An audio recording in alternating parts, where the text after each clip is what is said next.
If you have one of these older Sony Blu-ray players, you're about to learn something that's going to blow your freaking mind. So, as you guys know, I'm always trying to better my skills and learn how to put everything I've learned together into one final end product that really enriches your lives and stuff like that. And not only your life, but my life as well.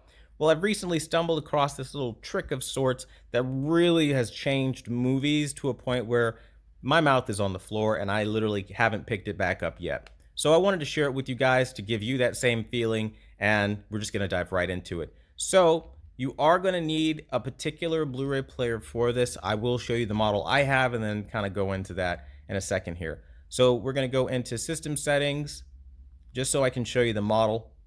And then we're going to scroll all the way down to the device name where you see BDP-S6500. Nothing expensive. It's $149. You know, I've seen them as low as $100, $99.99 at Walmart. I mean, I'm still seeing them locally. You can pick them up if you find them. If not, try to buy it third party or something like that. Really a very useful piece of gear to have. And I'm going to show you why that is. Now, also about models here. So if you have a newer Sony, like the X700 Blu-ray player, you're not going to be able to do this. They went full automated. And Sony's direction has been to continue to go fully automated, where they want to do all the thinking for you. I don't like this. I can't stand that. And it really bugs me to my core. Honestly, I want nothing to do with it. The reason for that is they're ripping out key features that they think you either don't know how to use or, frankly, they just don't feel like putting back in. So, again, if you have one of those newer 4K players like the X700, not going to work. Now, you can pull this off with the region-free version of their Blu-ray player. I don't know the exact model number, but that and this BDP-S6500 will definitely work. So what I'm basically doing is I'm going into the screen settings, and for this whole thing to work, you must go into 24p output. That must be on non-negotiable. This will not work at all without that enabled. It has to be enabled.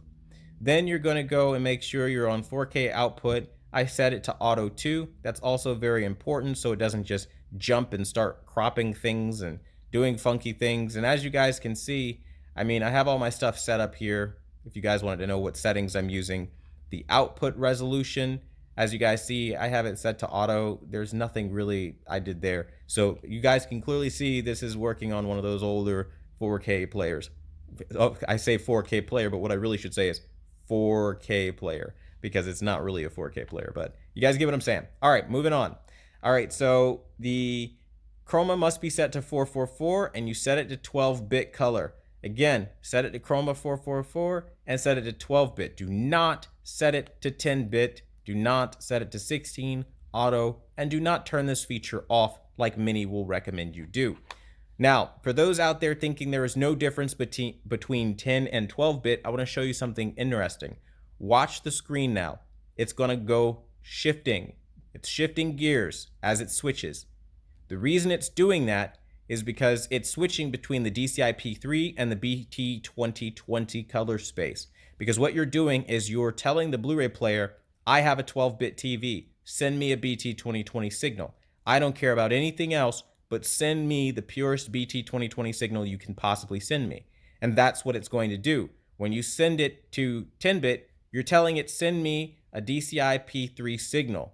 16-bit is just completely pointless. That's not going to do anything. So if you're on 10 and then you try to go to 16, that's not going to work. And as you notice, as I switch between 16 and I switch between 12, absolutely nothing happens because it can't go higher than 12-bit. The TV doesn't have the ability to do more than the BT2020 color space. So as you guys see, they're real time here. I wanted to show this off. There is a big difference here, okay? 12-bit is the ceiling. You can't go any higher than that. 16-bit is just in there to, I don't know, make you feel like you're getting something you're not.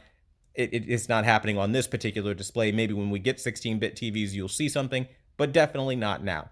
All right, with that clarified, and then again, that's the DCI-P3, and that's the BT2020. Select the BT2020 at the Blu-ray player level. Now, let's say you have an older LG OLED or Samsung, like the KS8000 sitting in front of me, and you don't have the ability to utilize smooth gradations, and, sometimes you'll run into some banding because you're using 12-bit. You can fix that by turning on super bit mapping. SBM is the acronym they chose to use. And this is that nifty little smooth gradation feature Sony includes in their higher end sets.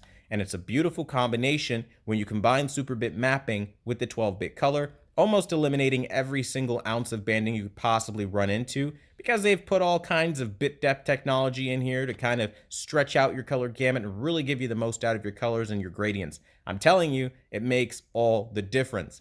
And rewatch all your content like this.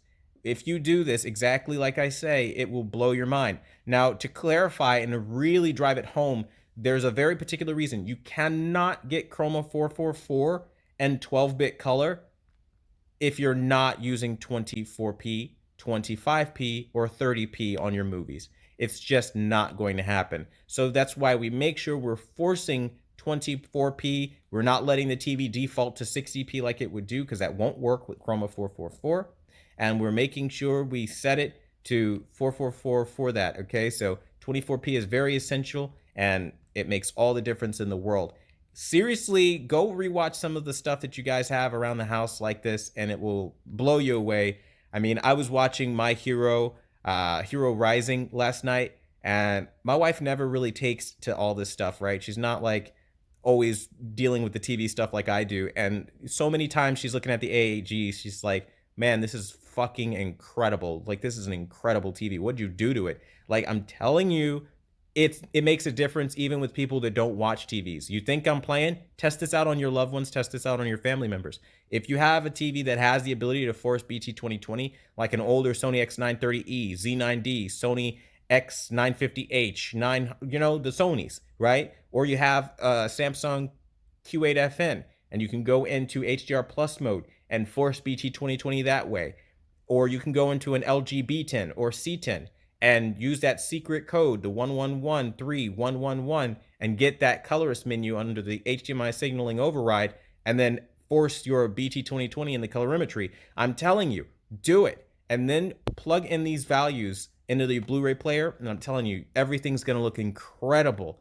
This is probably one of the best gifts anyone could possibly give you for completely free if you have this lying around your house. So I really hope that by putting you onto it, it kind of makes your life better and changes things for you. I want to thank you guys so much for watching the #1 brand in honesty. And until the next video, I'll see you guys later.